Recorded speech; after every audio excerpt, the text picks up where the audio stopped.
primer lugar, quiero dar la bienvenida y agradecer la presencia a Fernando Savater, que amablemente ha querido participar en este curso sobre la mitología del Museo del Prado, en el cual tiene mucho sentido su presencia.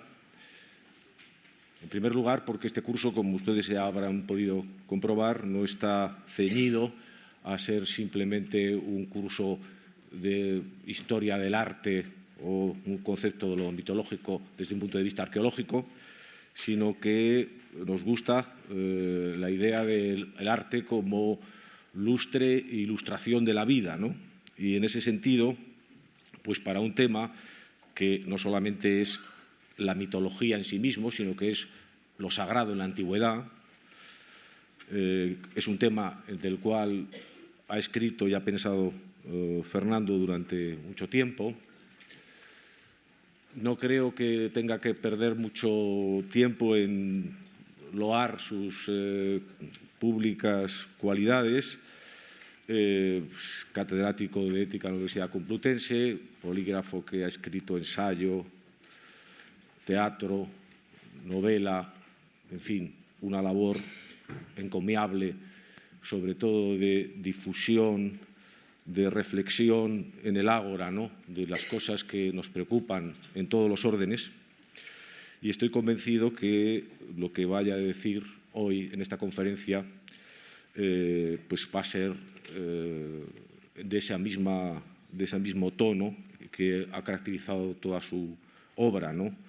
Una obra que está hecha en el ágora y para el ágora, ¿no?, como los filósofos griegos, y una obra que está cortada bajo el patrón de lo que decía Ortega, que yo creo que en cierta manera él hereda esa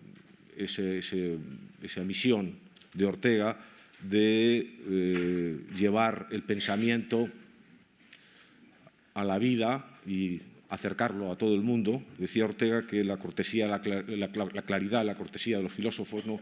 Yo creo que Fernando ha hecho siempre ese esfuerzo y yo me honro en haber sido un viejo amigo suyo y tenerlo aquí con nosotros. Muchas gracias, Fernando.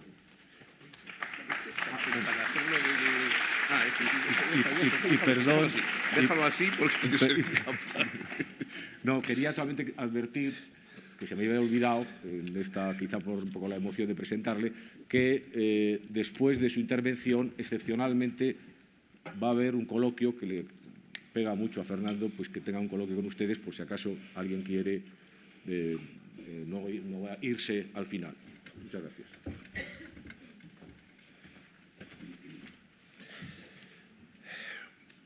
Bueno, buenas tardes a todas, todos y, en fin, encantado de estar aquí. Es, como diría Borges, un error muy generoso porque yo no soy ni profesor de arte ni un entendido especialmente. Cuando se me propuso la idea, yo tengo este cuadro de Joaquín Patinir, bien conocido, el Caronte cruzando la Laguna Estigia. Lo tengo en mi cuarto, en un pequeño apartamentito allí en Mallorca. Y entonces, inmediatamente, cuando me hablaron de hacer esta charla, pues inmediatamente pensé, bueno, pues vamos a hablar del Averno, porque era la imagen mitológica que yo tenía más presente.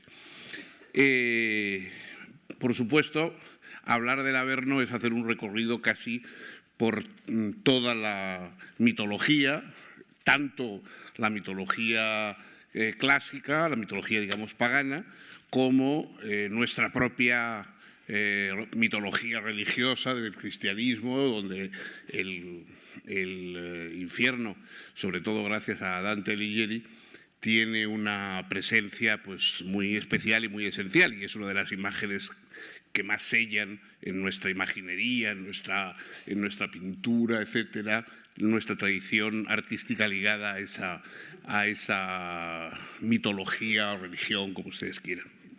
Bueno, yo el texto de la charla pues está escrito, pero en fin, yo voy a procurar decírselo a ustedes de una manera más coloquial y de tal modo que luego, pues si les parece, podamos hablar un poco sobre el infierno y otras eternidades.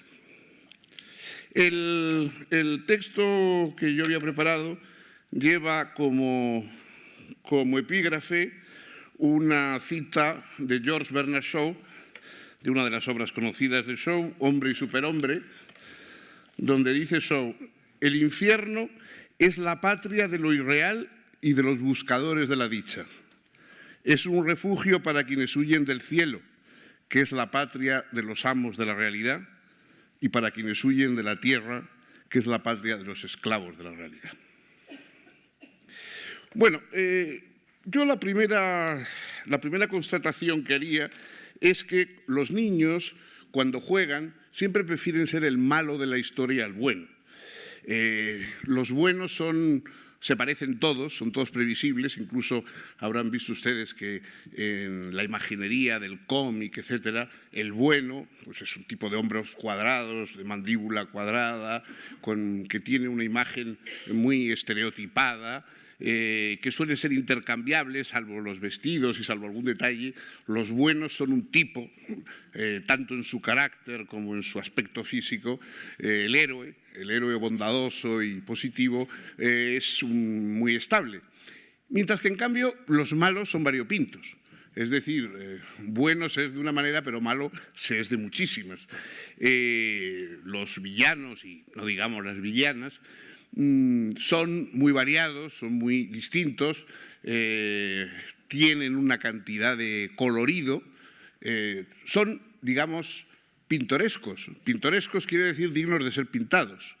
Entre los angelotes de Murillo y los demonios del Bosco, pues no hay color, es decir, mucho más es la variedad y la imaginación que puede poner el Bosco en sus imágenes es incomparable. No digamos cuando uno lee, por ejemplo, la Divina Comedia, o sobre todo cuando ve la Divina Comedia con las ilustraciones de Gustavo Doré, que yo creo que tanto han hecho por perpetuarla, ¿no? Bueno, la Divina Comedia debía llamarse la comedia diabólica, más bien, porque todos lo que recordamos es el infierno y, en cierta parte, el purgatorio. El cielo verdaderamente se nos escapa, ¿no? Cuando se dice de alguien, de alguna situación, que fue un espectáculo dantesco, ya sabemos que quiere decir infernal, no celestial, a pesar de que en la Divina Comedia tiene tantos cantos el cielo como el infierno. De modo que, evidentemente, tanto en las ilustraciones de Doré como en los versos de Dante, el infierno tiene una presencia, tiene una fuerza, tiene una capacidad de despertar la imaginación que verdaderamente el cielo no tiene. El cielo es inimaginable, mientras que, en cambio, el infierno es sumamente creíble. De hecho, lo difícil, y hay varias leyendas de santos sobre eso, es cómo uno puede imaginarse una dicha celestial. Dolores o incomodidades duraderas nos las imaginamos todos enseguida. De hecho, incluso, según dicen algunos neurólogos, el dolor es o puede venir de un placer prolongado indebidamente, ¿no? Un placer prolongado excesivamente puede convertirse también en dolor, mientras que, en cambio, no hay dolor que se prolongue y que termine desembocando en placer. Las historias de ese monje que se pasaba la vida dando vueltas a la cabeza de cómo sería el cielo, y milagrosamente sale a dar un paseo lejos de su convento, se encuentra en un bosquecillo, un arbolito donde está un ruiseñor cantando, escucha unos momentos al ruiseñor, y cuando vuelve al convento, el convento está en ruinas, han pasado siglos, etcétera, etcétera, y eso es un símbolo de cómo verdaderamente en ese momento de éxtasis del pajarito, pues puede pasar eternidades en unos segundos, pero claro, pueden pasarlo sin darte cuenta. Es decir, en el infierno uno no renuncia al tiempo, mientras que, claro, en el cielo sí, en el cielo la gracia que tiene es que no te des cuenta de la lata que está dando el pajarito cantando, sino que simplemente pienses que ha cantado unos segundos y ya está, ¿no? El infierno, en cambio, cuanto más constantemente te das cuenta de que eso va a ser eterno, más duradero. O sea que el infierno es muy realista y el cielo pues tiene, incluso en su propia definición teológica, un lado alucinatorio, ¿no? Imaginario. Bueno, por otra parte, naturalmente, el infierno es un lugar socialmente mucho más aceptable para cualquiera de nosotros. Es decir, todos conocemos muchísimas personas, empezando por nosotros mismos, que vamos a ir al infierno, pero en cambio santos que realmente vayan a ir al cielo no conocemos ninguno, y sobre todo no conocemos ninguno con quien quisiéramos estar toda la eternidad. Es decir, o sea que verdaderamente la posibilidad de que uno tropiece con alguien que diga, hombre, ese es un santo a cuyo lado me gustaría a mí pasarme el resto de los siglos y los siglos, pues es raro. En cambio, gente entretenida que uno ha conocido y que por lo menos va a estar en el infierno, pues se hace más llevadero. El infierno tiene algo de club social, ¿no? Bueno, después de todo, es una situación que está situado más allá del tiempo, pero dentro de lo que nosotros conocemos como tiempo. Es un after hours, ¿no? El infierno es un after hours en que verdaderamente uno se encuentra con los personajes que normalmente está acostumbrado a frecuentar en la Tierra, ¿no? De hecho, bueno, diríamos que todas las descripciones del infierno tienen algo de realismo social, ¿no? Es decir, porque son todas situaciones que conocemos, todos hemos estado en el infierno ya en alguna medida, en algún momento. Es decir, las situaciones infernales las conocemos, todos tenemos un poco un atisbo, nos hemos asomado, hemos visto los aspectos del infierno, los hemos visto socialmente, las propias incomodidades de la vida proyectadas a lo largo de mucho tiempo, pues se convierten efectivamente en imágenes infernales. Las personas que nos son más próximas, las situaciones, los impulsos que encontramos dentro de nosotros mismos nos acercan al mundo infernal. De hecho, los pintores que han reflejado, y los poetas que han reflejado el infierno, evidentemente pues acuden a nuestras pesadillas, ¿no? Para dar cuenta de los castigos, etcétera. Pero sobre todo acuden a nuestros deseos. Es decir, el infierno es un lugar en que están reflejados nuestros deseos, mientras que en cambio en el cielo está reflejado una situación de ausencia de pasiones que, por mucho que nos certifiquen que es estupenda, nos es difícil de comprender.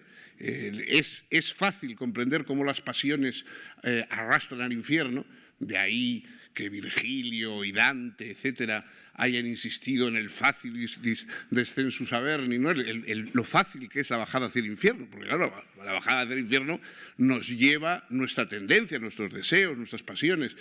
En cambio, realmente hace falta una ayuda muy sobrenatural para imaginar ese otro salto, ese otro viaje hasta el cielo. Por otra parte, claro, ¿cuál es el mayor tormento fuera de los tormentos puntuales? Los tormentos puntuales que conocemos en la Tierra tienen la condición de que o son soportables, en cuyo caso se nos hacen a lo largo del tiempo pues, familiares y nos acostumbramos a ellos, o son absolutamente insoportables y entonces nos matan o nos privan de la conciencia y se acaban. El único tormento que se puede ser insoportable y a la vez prolongado a lo largo del tiempo, como la conciencia lo va constatando, y quizá entonces por eso el más propio de los tormentos que padecemos sobre la Tierra es el aburrimiento. El aburrimiento es el único tormento compatible con la duración del tiempo y que no nos morimos, seguimos aburridos sin terminar nunca de ni acostumbrarnos al aburrimiento ni ser destruidos por él. Bueno, entonces es curioso que el infierno, que es un lugar, a partir sobre todo de la visión cristiana, es un lugar de tormentos, haya desdeñado el tormento del aburrimiento. Es decir, el infierno es un sitio donde nadie se aburre, a diferencia del cielo, que todos sospechamos que puede tener puede parecer a ratos una novela de Proust, ¿no? Es decir, bueno, pero en fin, un poquito largo. En cambio, en el infierno nadie se aburre, ¿no? El poeta inglés John Donne escribió un verso y decía: nadie duerme en el carro que le lleva el patíbulo. Y es verdad, o sea, decir, claro, cuando vas en el carro que te lleva el patíbulo, hombre, no estás pasándolo bien, pero desde luego no te estás aburriendo. Es decir, la situación excluye el aburrimiento. Y el infierno parece que es eso mismo. El infierno, al contrario, nos hace ser especialmente conscientes del tiempo. Por una vez, los que están en el infierno sueñan como una bendición con el aburrimiento. Ojalá me estuviera aburriendo en vez de estar tan consciente como estoy de mí mismo, ¿no? O sea que yo decía por eso que verdaderamente la situación del infierno es un lugar muy entretenido, doloroso pero entretenido. Es una sala de fiestas fatales, pero festiva. Es decir, que en todo momento todo el mundo está allí consciente del momento, del tiempo, de los demás, etcétera, etcétera. A diferencia, insisto, de otros lugares celestiales. Bueno, como decía, el ambiente familiar y próximo es una de las cosas que nos hacen más soportable el infierno. De hecho, hay algunos poetas, Dante, por ejemplo, ¿no? Dante, ya saben ustedes, cuando hace el descenso con Virgilio al infierno, entonces, bueno, los diversos círculos infernales van siendo cada vez pecados. Todos ellos son mortales, todos ellos condenan a la eternidad a quien está allí, pero van siendo cada vez más graves de acuerdo con el criterio de Dante. Entonces, de hecho, saben ustedes que al final de todo, Dante, que el hombre padeció tantas persecuciones políticas en su Toscana natal y que era, por otra parte, además un hombre bastante rencoroso, etcétera, pone al final del infierno, en el último círculo, metidos dentro de la boca de Satán, que los está masticando eternamente, a los traidores, ¿no? A Judas y a Bruto y a Casio, los tres traidores, porque la traición que él había padecido, creía haber padecido, era el peor pecado. Y en el primero de los círculos, en cambio, los que son los pecados mortales, pero digamos que a él le merecían relativamente más comprensión, por decirlo de algún modo, está el amor, los pecados producidos por el amor, o si quieren ustedes, por la lujuria. Y el primero de ellos es Paolo y Francesca, una pareja adúltera que, en fin, tuvieron unos amores pues muy renacentistas, medievales, muy célebres y que están en muchas leyendas, etcétera. Y bueno, en la Italia de Dante eran muy conocidos. Entonces, Paolo y Francesca están condenados, son dos torbellinos de fuego y de pasión, ¿no? Que están girando permanentemente el uno alrededor del otro, pero sin alcanzarse nunca. Todas las torturas, todos los castigos que inventa Dante, en el fondo son símbolos del pecado que condenan. Es decir, Dante lo que representa en el infierno es lo que significa moralmente la transgresión que se está castigando. Entonces, los dos amantes están girando en torno uno al otro sin alcanzarse nunca, permanentemente. Pero en la breve conversación que tiene Dante con ellos, de algún modo, Paolo le dice que claro, que es una situación terrible, es un furor, esa especie de deseo de tántalo de tener cerca a la persona amada sin poder nunca alcanzarla, pero él deja entender que si la opción es entre estar en el infierno girando inalcanzablemente en torno a Francesca o estar en el cielo sin ella, él prefiere estar en el infierno. Es decir, en ese momento algunos de los condenados, y eso también es parte del arte de Dante, algunos de los condenados dejan claro que ellos son conscientes de que están allí porque quieren. Es decir, que sí, están condenados, pero no quisieran salir de allí porque salir de allí significaría salir de ellos mismos, salir de sus pasiones, salir de su identidad, salir de lo que realmente son, ¿no? El infierno o el averno como lugar de castigo no siempre ha sido así. El Averno de los clásicos, de los griegos, por ejemplo, no era especialmente un lugar de tormentos. Era un lugar donde sí había un tormento, que es que los muertos eran conscientes de estarlo. Eran conscientes de estar muertos, de haber perdido la tierra, de haber perdido la vida. Es decir, para un griego el castigo es morir. Ese es el castigo. Es decir, que has perdido todo lo que eres en la tierra. El que mejor lo expresa es Aquiles. Recuerdan ustedes cuando en la Odisea Ulises desciende al Averno para consultar a Tiresias y en fin, y buscar el camino a su Ítaca.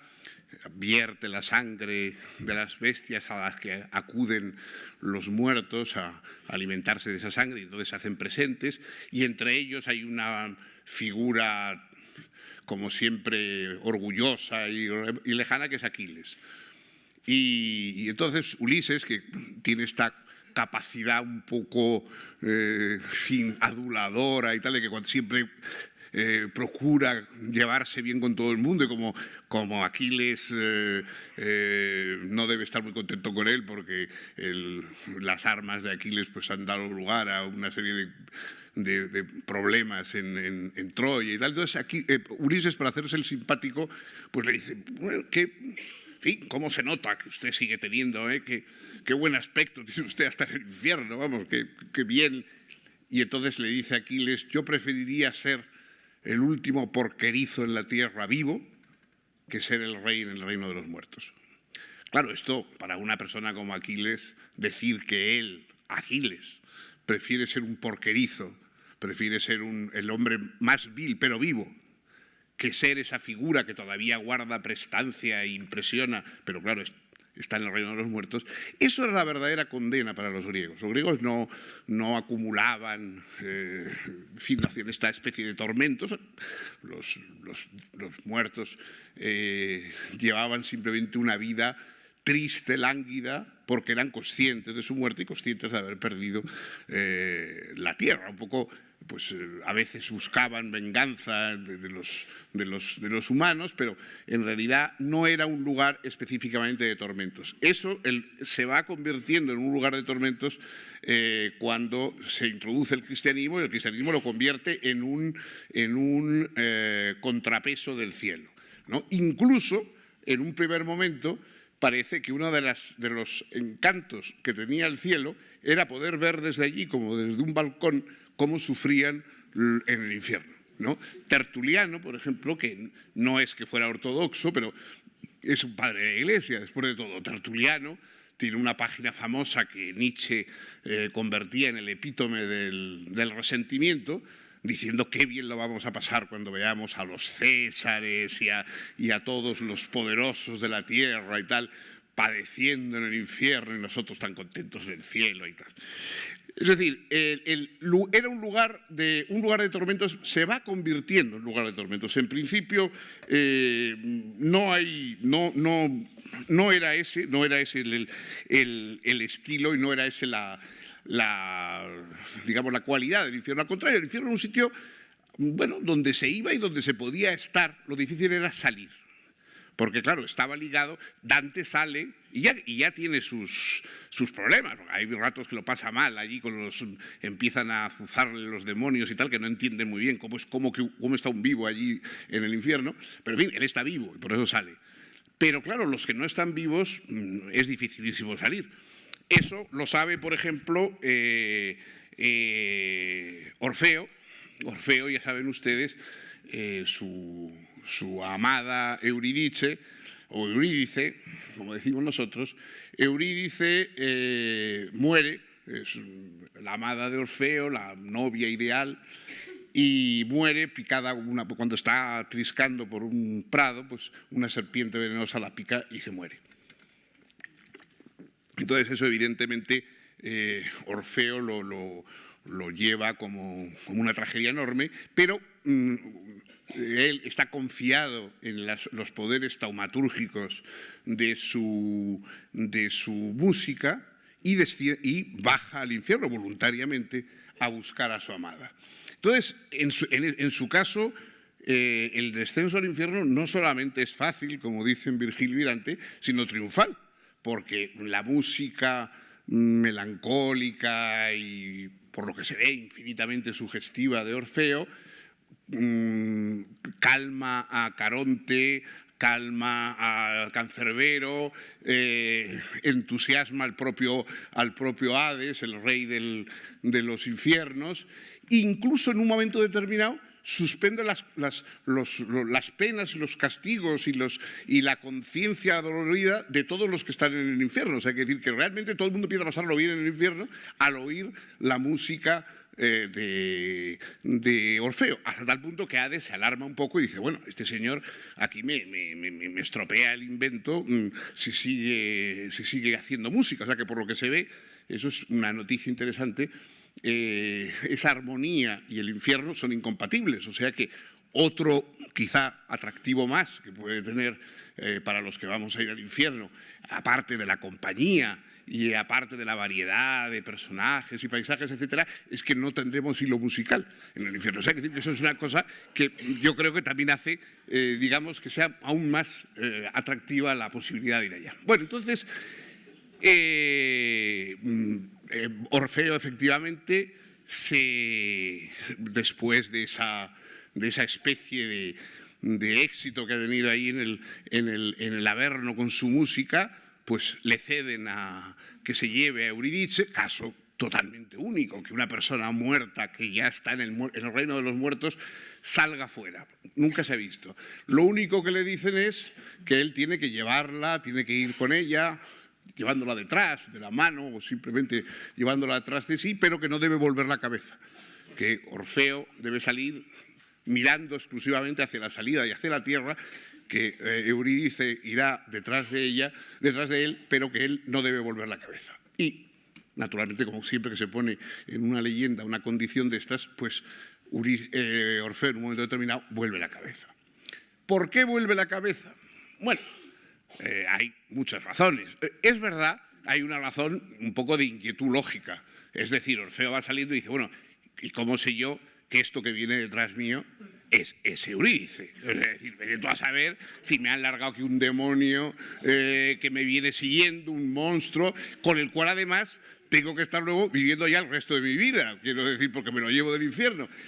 Bueno, eso en el fondo, ¿quién no, cuando de las personas que hemos vivido en pareja, un día no te despiertas, te sientas en la cama y dices, ¿y esta persona que está aquí al lado, quién es? Entonces, esa misma inquietud que todos podemos tener en un momento es la que tiene Orfeo al ir saliendo y dice, bueno, esta que viene aquí detrás, ¿quién será? ¿Será la Eurídice que yo he conocido, que yo he amado, etcétera? ¿O un bulto que me largan desde el infierno y que me va a causar más problemas, etcétera? Entonces se vuelve y pierde Eurídice. Esa es la versión, digamos, más razonable y quizá más tradicional. Yo tengo otra mía que se me ocurre. Yo creo que Orfeo se vuelve, pero se vuelve no para mirar si Eurídice es Eurídice o no. Se vuelve para lanzar una mirada de nostalgia al propio infierno, al Averno, donde ha tenido su gran éxito. Como todo buen artista, quiere saludar por última vez al público que tanto le quiere y tanto le celebra, y ese gesto final de despedida al público infernal, yo creo que es el que le hace perder, a él le hace perder a Eurídice, y a nosotros, pues además de una serie de pinturas, como saben ustedes, hay varias en el Prado hermosas de Orfeo y Eurídice. Aparte de eso, nos ha proporcionado esa maravillosa pieza musical de Gluck, el Che farò senza Eurídice, de la ópera de Orfeo y Eurídice, que es uno de los más bellos lamentos, digamos, que hay musicales, ¿no? Otro caso interesante, más complejo incluso en cierta medida que el de Orfeo y Eurídice, es el de Demeter y su hija, la muchacha Coré, en griego llamada Perséfone y en el mundo latino Proserpina. Bueno, pues como saben ustedes, Demeter es una diosa de las cosechas, del campo, una diosa, digamos, agraria, y su hija Coré, una bella muchacha, pues es raptada por Hades, por el rey de los infiernos, que se la lleva al inframundo. Demeter no sabe más de que ha perdido a su hija, la empieza a buscar por todas partes, transcurre muchas aventuras y da lugar a toda una mitología. La búsqueda de Demeter de su hija perdida es una serie de aventuras y de historias mitológicas concertadas. Finalmente llega a Eleusis, ¿no? Y allí en Eleusis es donde ella se entera, digamos, de que Demeter está en el infierno, está con Hades, y de hecho los misterios de Eleusis en buena medida pues se convierten en una especie de celebración de ese descubrimiento de Demeter de la hija perdida. Bueno, entonces Demeter pues se pone en contacto con Hades, le dice que ella quiere recuperar a su hija, que la Coré, la muchacha, es parte del mundo terreno, que no tiene nada que hacer en el infierno, que no está, es otra que no está muerta, ¿no? otra viva que se la lleva ahí al infierno, y por lo tanto ella quiere recuperarla. Hades, después de una serie de transacciones y tal, pues dice que sí, pero claro, el problema es que mientras que tanto Dante como Orfeo, todos los restantes vivos que han descendido al infierno, se han cuidado muy mucho de no probar ningún producto típico del infierno, ninguna de las especialidades de la casa que hay allí. La pobre Coré, Perséfone, como ha estado más tiempo, ha cedido a la tentación y ha probado una fruta de allí del infierno, ¿no? Y claro, el haber comido esa fruta ya la transforma en parte, introduce parte del infierno en ella misma, ya no está totalmente exenta, ya no puede salir libre porque tiene una vinculación, ese alimento infernal que ha comido la vincula decididamente al infierno, ¿no? O sea que hay que tener cuidado. Lo mismo, si se va de visita a México no hay que beber agua del grifo, y cuando se va al infierno no hay que probar ninguno de los productos, porque efectivamente eso convierte a uno en ciudadano obligatorio del lugar, ¿no? Bueno, entonces Demeter se aviene a la situación, no tiene más remedio, y hace un pacto con Hades durante 3 meses, los 3 meses del infierno, del invierno, en que la tierra está pues estéril, cubierta de nieve, los árboles pierden sus hojas, etcétera, etcétera. En esos 3 meses Perséfone permanece junto con Hades en el infierno. Y en cambio, el resto, los 9 meses restantes, la doncella vuelve con su madre, los campos florecen y todo lo demás. Bueno, esta parte pues es la parte así, ese reparto, y ya pertenece a la vez a el mundo de los vivos y el mundo de los muertos. Sin embargo, hay algo inquietante. Esa solución final que parece tan buena, en fin, que todo el mundo se queda contento, tiene su punto peligroso. Y la propia figura de Proserpina o Perséfone es inquietante. Tanto la palabra griega Perséfone como la palabra latina Proserpina significan más o menos lo mismo. La que trae la destrucción, la terrible, la que despierta terror, la que hace temblar. Entonces, claro, es muy curioso que esta Coré, esta muchacha que suponemos atractiva, agradable, raptada, una víctima después de todo, sin embargo su nombre indica algo terrorífico. Ella es la que inspira el terror. A pesar de que cuando sale pues florecen los árboles y no sé qué, ella permanece de alguna forma como un personaje terrible. ¿Por qué la Coré tiene ese nombre que significa terror, etcétera? ¿Será quizá porque precisamente ella, que supone la primavera y el florecimiento y el nacimiento de los nuevos seres, es también la que dota a la muerte de nuevos esclavos y de nuevas víctimas? Que es precisamente la primavera la primavera del campo y la primavera de la generación de los humanos o de los animales, la que dota a la muerte de nuevos reclusos y, por lo tanto, tenemos que ver a la que hace florecer con el mismo terror que a la que hace morir. Bueno, algo así debe haber, y es curioso que ese personaje itinerante que va entre cielo y tierra tenga un nombre que para griegos y para latinos suponía terror, suponía sobresalto. Bueno,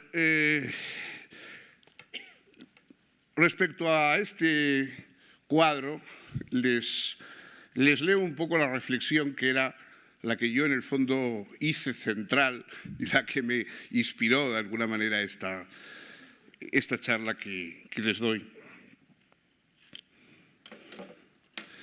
Entre todas las representaciones infernales, entre todas las que se encuentran, al menos en el Museo del Prado, mi preferida, sin lugar a dudas, es la obra maestra de Joaquín Patinir, Caronte atravesando la laguna Estigia.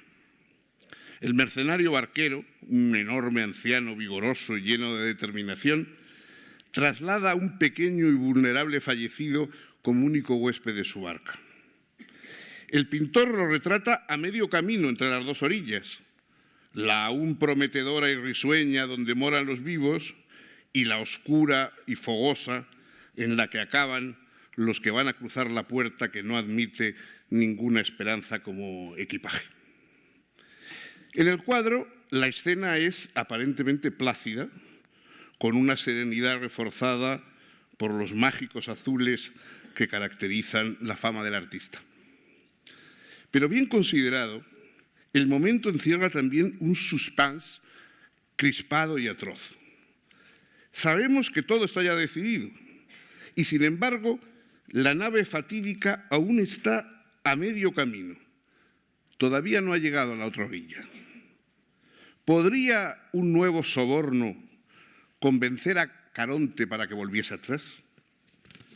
¿Sería capaz el alma en pena de una última rebelión, de sublevarse y saltar al agua para volver a la ribera perdida de la vida contra todo lo que sabemos y tememos, contra todo lo que esperamos? Desde luego sería el primer caso conocido, pero precisamente la mitología se alimenta de tales casos únicos, cuyo suceso inaugura una nueva perspectiva sobre la realidad simbólica en la que habitamos. De modo que inevitablemente, ante esa estampa magníficamente tranquila, pero también secretamente convulsa de indecible esperanza, uno siente ganas de gritar desde el fondo de nuestro miedo, aunque también desde lo que nos queda de alma: salta, colega, decídete y salta, hermano, compañero, sálvate y sálvanos a todos, muestra el camino de retorno. Sin embargo, por el momento, ahí siguen las dos orillas, la sonrisa de la vida y la mueca fatal del otro lado, la condena y el bloqueo de la esperanza.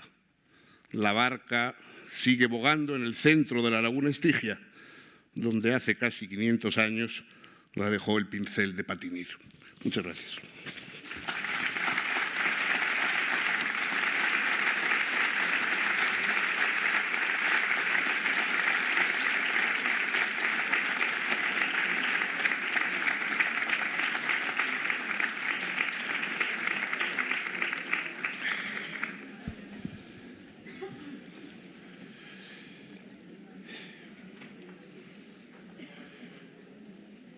Bueno, yo creo que hay, si no veo mal, porque, bueno, veo mal, pero creo que a pesar de lo mal que veo, hay un micrófono, unos micrófonos por aquí, entonces si ustedes quieren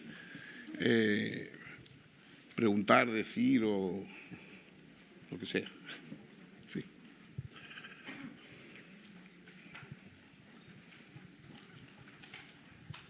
Sí. Sí. Hola, buenas tardes. Quería preguntarle si usted cree que el infierno existe. No, eso, hombre, dudas sobre la existencia de Dios y del cielo hay, pero dudas sobre la existencia de diablo y del infierno yo creo que no cabe ninguna.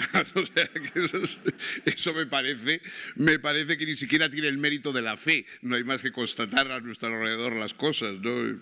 Conocemos tantos que lo que no sabemos es con cuál quedarnos.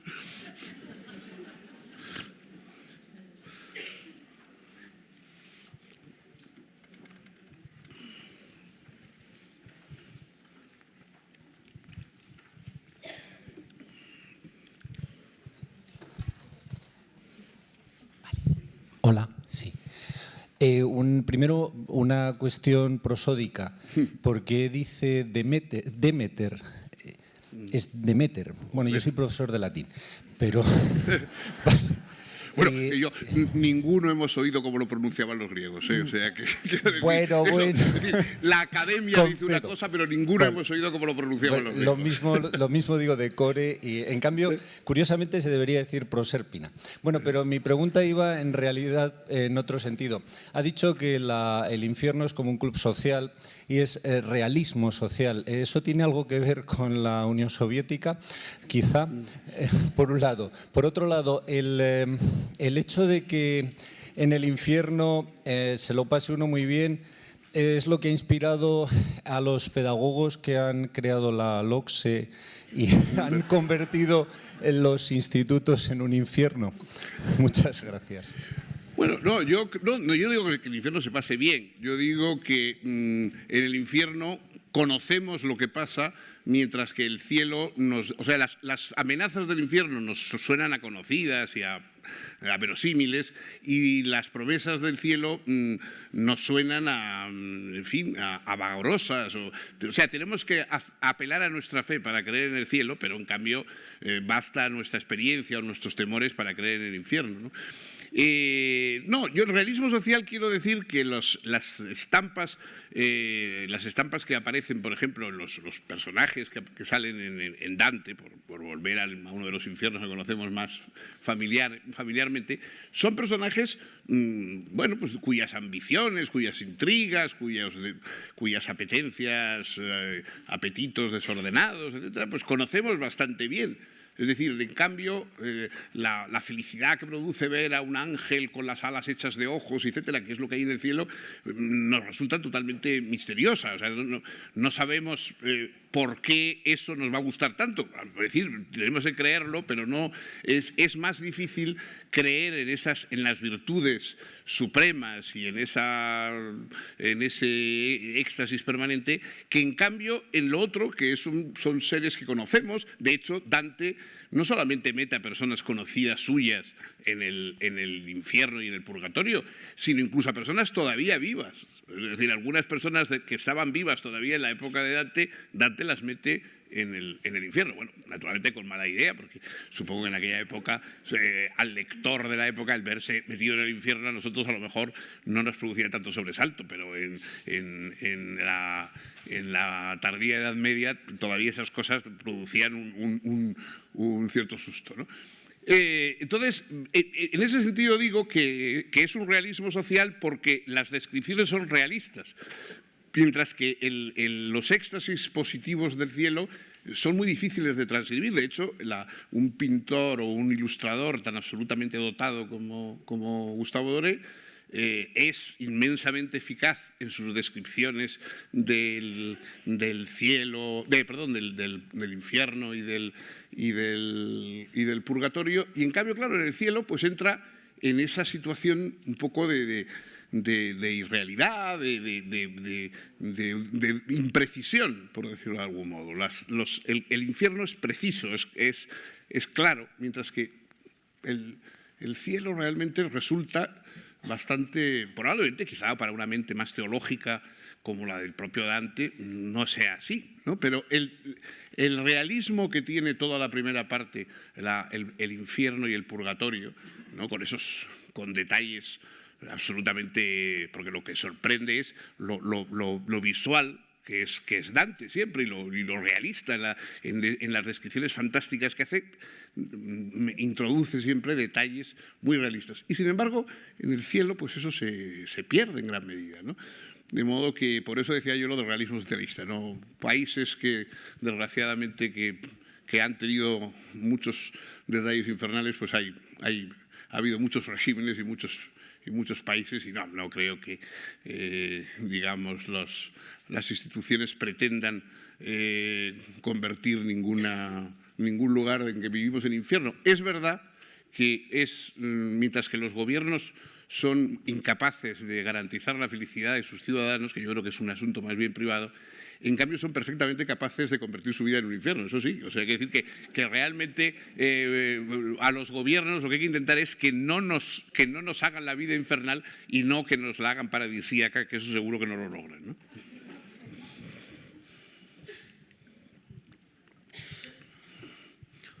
Para usted, ¿funciona? Para usted, ¿el Olimpo es infierno o es cielo?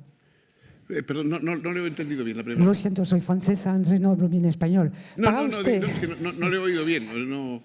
Para usted, ¿el Olimpo, donde viven los dioses, sí, es infierno o es cielo? No, es que el Olimpo era un lugar para los dioses. O sea, el cielo y el infierno, o sea, digamos, o por decirlo en otra forma, los campos elíseos y el Averno, si quiere usted, son lugares donde están los muertos, donde están las almas de los humanos. O sea, los humanos van allí, mientras que en cambio en el Olimpo solo es la morada de los dioses. Allí, digamos, en el resto de los lugares estamos los brotoi, los mortales, ¿no? Una vez que hemos cumplido precisamente nuestro destino, mientras que en cambio en el Olimpo están los ambrotoi, los inmortales, los que toman la ambrosía, los que no pueden morir porque beben inmortalidad. Esos son los que están en el Olimpo. Entonces el Olimpo no es un lugar al que vayan humanos, salvo los semidioses o los héroes, ¿no? Como ya saben, en algunos casos mitológicos de un semidios o un héroe que incluso o que pasa temporadas en el Olimpo o que es ascendido al Olimpo. Pero en el Olimpo, en principio, lo que viven son solo los dioses. En cambio, el cielo y el infierno son lugares para nosotros. O sea, son la casa de todos, como decía yo, son lugares a donde donde podemos encontrarnos todos. No, allí no están los dioses. En el cielo cristiano se contempla a Dios, pero no es que esté allí Dios. O sea, Dios, los que están son los santos y las almas que se han salvado, ¿no? Tal y como ha descrito usted el infierno, como un sitio donde nos volvemos a ver todos, recordará lo de Sartre en La puerta cerrada. Dice, nosotros somos nuestro propio infierno. ¿No sería el atractivo del cielo conseguir lo que un cliente mío me decía? Decía, tengo grandes aspiraciones en la vida. Digo, ¿cómo es posible si es usted un hombre muy modesto? Dice, sí, a que me dejen en paz. ¿No será el cielo un sitio donde por lo menos te dejan en paz y puedes estar tranquilo? Eso sería efectivamente estar en la gloria, sí. No, pero es usted demasiado bueno, porque Sartre era más maligno que usted. No decía, nosotros somos nuestro propio infierno, sino decía, el infierno son los demás.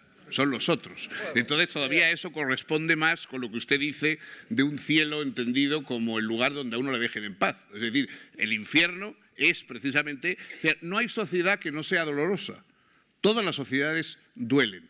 El sueño omnipotente de nuestra infancia choca con la realidad de las libertades ajenas, y todas las sociedades nos imponen limitaciones. La presencia de los otros y de sus deseos y de sus tal siempre se nos convierte en una carga. Después, esto es un poco lo que quería decir Sartre cuando decía el infierno son los otros. Es decir, la libertad de los otros es lo que limita la nuestra y por lo tanto lo que se convierte en nuestro infierno. Entonces dejarnos en paz, evidentemente, pues sería así, claro, un ideal, que le dejaran a uno en paz o que le dejaran a uno donde está, pero bien, ¿no?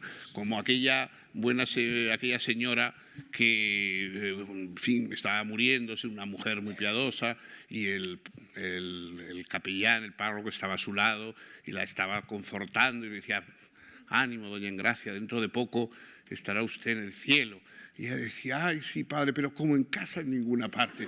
Pues esto es verdad, quiero decirte que, claro, en el fondo lo que uno quiere es estar en casa, pero bien. O sea, que le dejen a uno en paz, como decía este señor amigo suyo, ¿no? Hola, buenas tardes. Buenas tardes, Fernando. ¿Hasta qué punto podríamos relacionar el hecho de que representemos los seres humanos el infierno, tengamos más creatividad para representar el infierno que el cielo, con la propia creatividad que tenemos los seres humanos para hacer faenas que en vez de para hacer bondades a otras personas?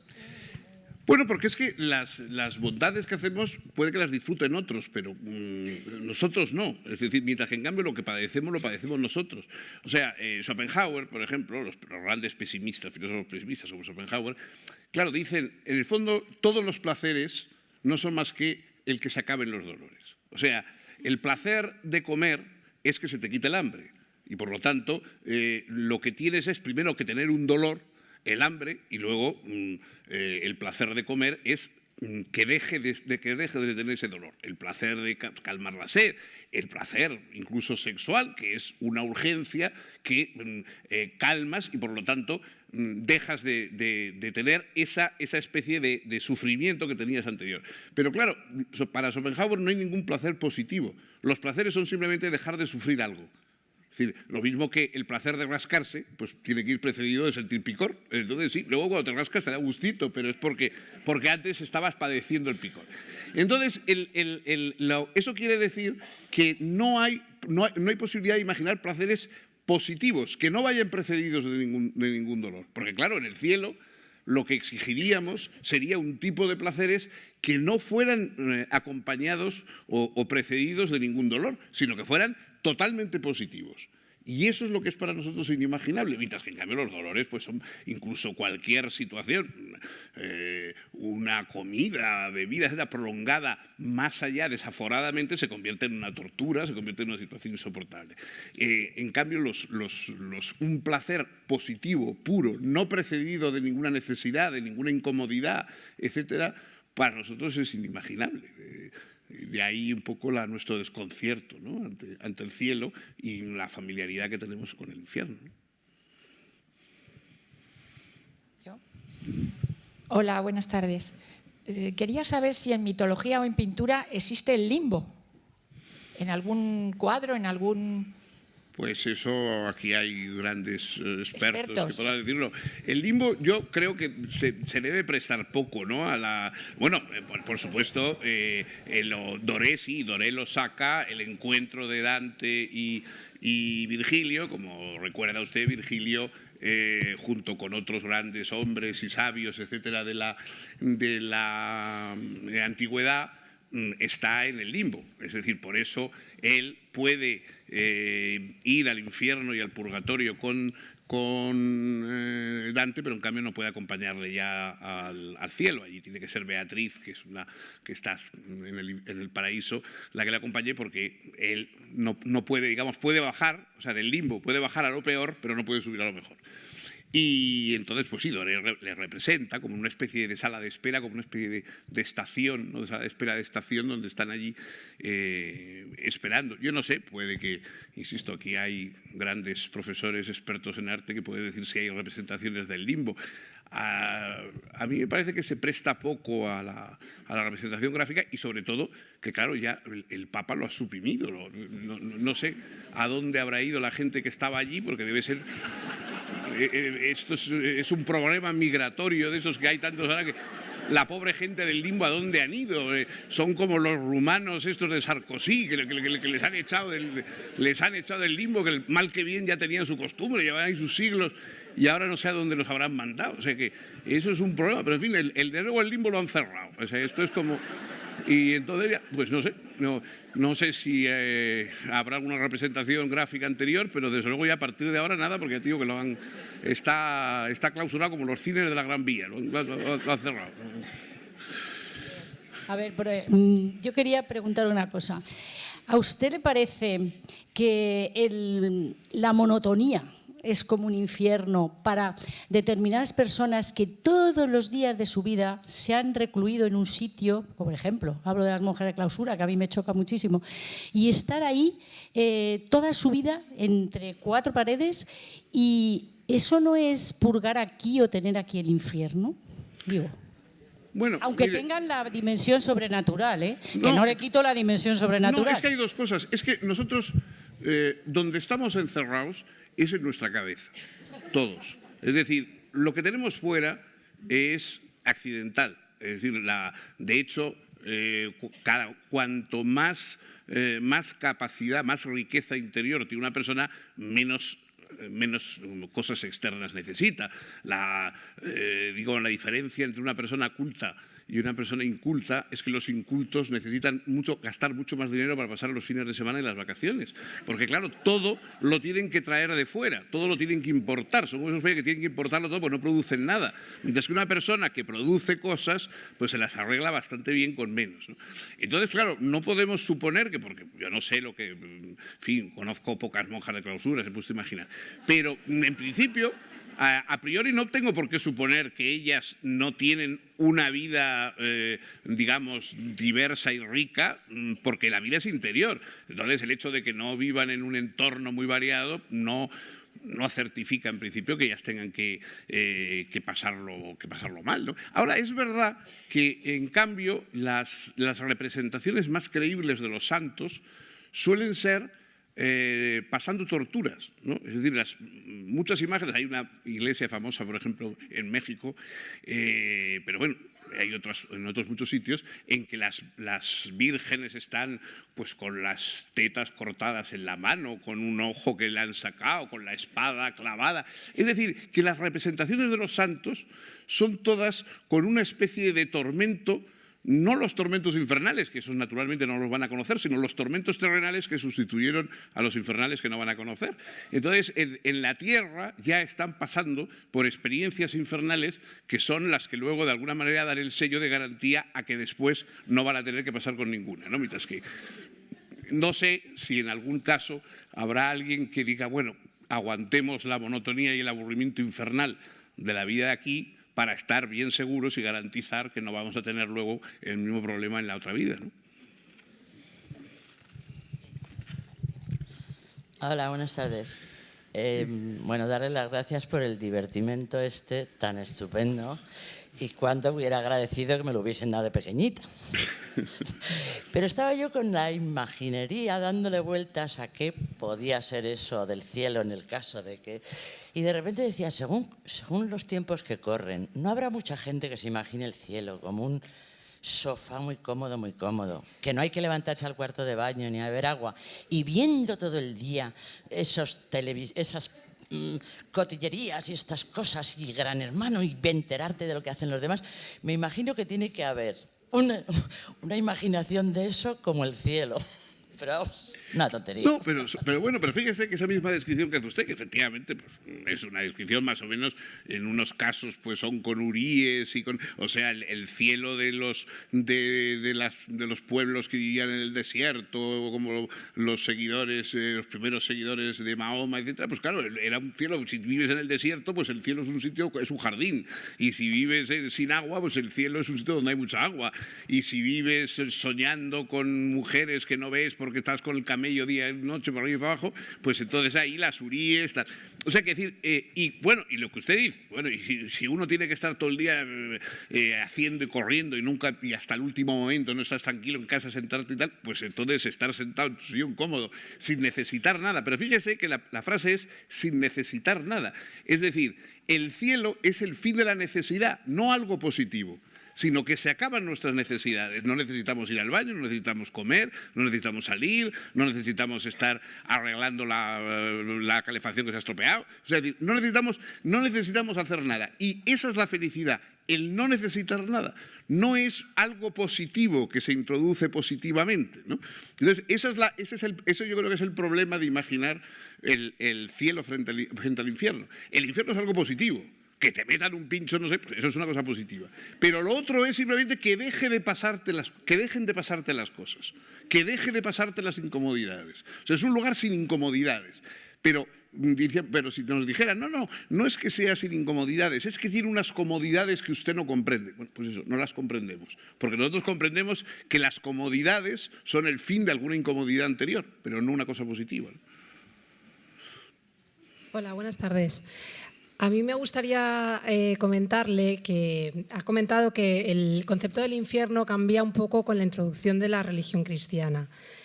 parece que el infierno se convierte en algo más torturador o más vengativo. ¿Sucede lo mismo en el resto de grandes religiones o de religiones monoteístas que existen?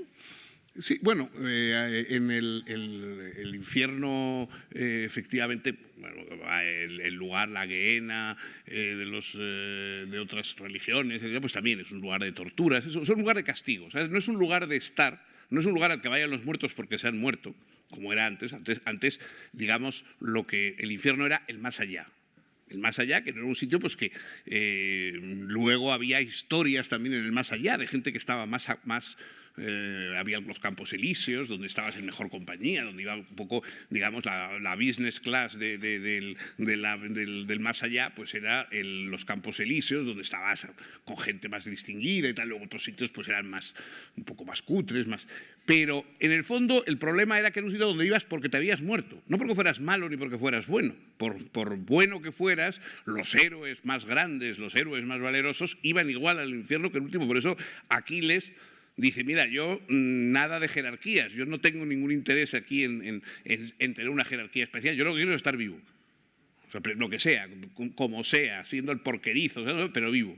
Porque aquí, por mucho que me alabéis y por mucho que me digáis que qué importante es Aquiles, pero estoy muerto y no tengo, digamos, no tengo futuro ni presente, ¿no? O sea que la pérdida del tiempo en el sentido literal, de perder el presente, perder la posibilidad de que hubiera un presente con algún tipo de intensidad, algún tipo de algo positivo, eso es lo que significaba antes el más allá. Luego, en cambio, se introduce en el infierno de Dante, nadie puede estar tranquilo, no hay o el purgatorio, o sea, no hay nadie que pueda estar allí sin sufrir. Se está para sufrir, o en el caso del purgatorio, cuando se termina de sufrir, se va uno de allí al cielo.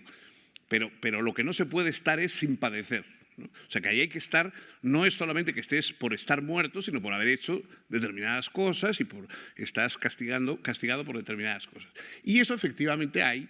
Yo tampoco, en fin, mis conocimientos mitológicos son bastante de Wikipedia, ¿no? Pero bueno, efectivamente en otras religiones también existe esa idea en general el infierno, lo inferior, lo que está debajo de nosotros, es decir, es algo a lo que caemos y esa caída pues comporta sufrimientos, comporta castigos, unos casos transitorios, otros pues más duraderos. Pero, en fin, todavía hay algunos pueblos, efectivamente, en cambio, el más allá pues es un lugar donde los muertos siguen haciendo las cosas que hacían en la vida, pero como en los sueños, ¿no? Yo supongo que si no soñásemos por las noches, nunca se nos hubiera ocurrido la idea de que hay una vida más allá de la muerte. Es decir, la vida más allá de la muerte surge de que todos en esa pequeña muerte nocturna que tenemos todas las noches soñamos. Y entonces al día siguiente decimos, pues la muerte general debe ser también así, que uno sueña que está en otro sitio y que le pasan cosas, ¿no? Y de hecho, los primeros enterramientos en que entierran enterramientos estos que se encuentran en primitivos prehistóricos, ¿no? En que entierran con un hacha de piedra, que entierran con unas pequeñas ánforas o jícaras para hacer la comida, etcétera, indican que la idea era que uno seguía en el más allá haciendo más o menos cosas parecidas o que tenías un tipo de vida parecido al que tienes aquí, ¿no? La idea de la tortura, del castigo, etcétera, es ya un rebuscamiento moral, ¿no? Es la idea de la introducción que convierte la muerte en una especie de purga de lo que se ha hecho, o bien mérito o bien castigo de lo que se ha hecho en la tierra, ¿no? Eso es la novedad de las religiones monoteístas, por decirlo así. ¿Podría hacer algún comentario sobre las reencarnaciones? ¿Sobre las, perdón? Reencarnaciones. Bueno, las reencarnaciones es una forma de aplazar un poco, de aplazar el asunto, ¿no? Quiero decir, no, es que quiere decir que es verdad que nosotros pensamos en que, bueno, por ejemplo, Wittgenstein decía que él podía admitir que hubiera una vida después de la muerte, pero que en esa vida después de la muerte también tendríamos miedo de morirnos. Porque claro, si no, no sería una vida. Es decir, la vida para nosotros es el miedo a tener que morirnos. Entonces, pues, Wittgenstein decía, bueno, pues sí, a lo mejor cuando una vez que nos hemos muerto, aparecemos en otro lado y entonces empezamos a estar preocupados de si nos moriremos allí también o no, ¿no? Las reencarnaciones son una sucesión de vidas, cada una a veces pues vas sufriendo una purificación, según los planteamientos hindúes, etcétera. En otros casos pues son simplemente reencarnaciones que no tienen un significado moral, sino más accidental o algo por el estilo, pero es otra vida. O sea, es reencarnar, es volver a vivir otra vez con todos los problemas, etcétera, de la vida. O sea que la vida es una especie de sucesión continua que vamos cambiando de vehículo, ¿no? O sea, en el fondo, también las teorías por ejemplo, de algunos genetistas, el propio Richard Dawkins, cuando habla del gen egoísta, él dice que en el fondo lo que existe a lo largo del tiempo son los genes y que todos nosotros somos como unos vehículos transitorios que vamos transportando los genes y pasándolos de unos a otros. Los genes perduran y nosotros somos los vehículos, los soportes, los disfraces transitorios con que los genes se perpetúan, ¿no? Somos el pretexto para que los genes vayan llevando vidas sucesivas, ¿no? Entonces, incluso dentro de esa teoría biológica hay una cierta posibilidad de reencarnación, pero no nuestra, sino de nuestros genes, ¿no?